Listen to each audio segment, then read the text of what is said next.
Biglang buhos ang ulan sa ilang bahagi ng Metro Manila. Madaling araw kanina, malakas na ulan ang gumising sa ilang residente habang buhos din ang ulan kaninang hapon.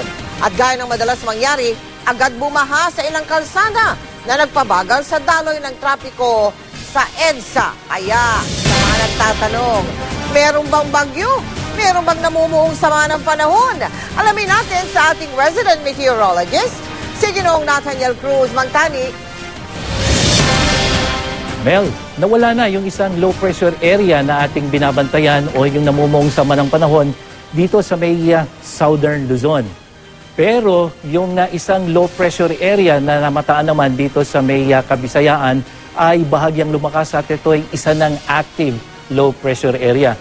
At ayon nga sa Pag-asa, ito ay huling namataan sa layong 870 kilometro sa silangan ng Borongan, Eastern Samar. Mel, may posibilidad na maging isang bagyo itong low pressure area na ating binabantayan sa susunod na 1 o 2 araw.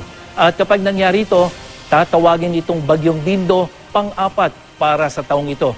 Pero hindi po ito inaasahang maglalandfall o tatama sa kalupaan. At kung ito ay lalapit man, maaaring ito ay tumama dito sa may silangang bahagi ng Northern Luzon.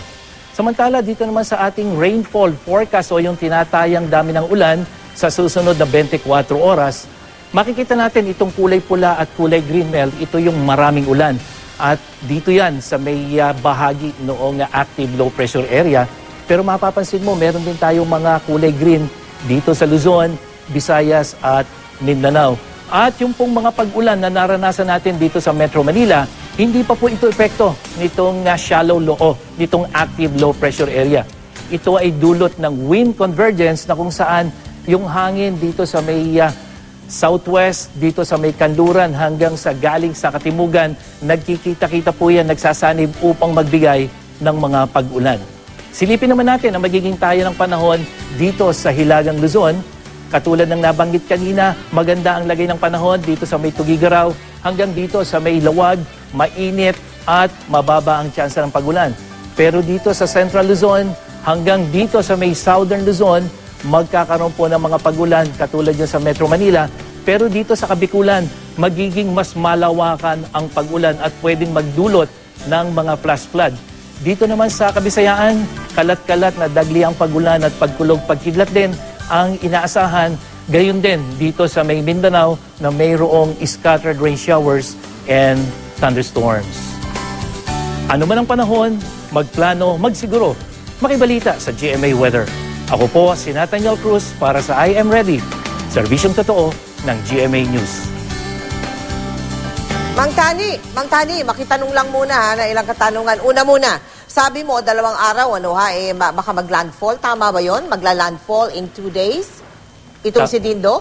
Hindi pa, Mel. Ang mangyayari dito sa ating binabantayang low pressure area, mabubuo muna siya dito sa may karagatan.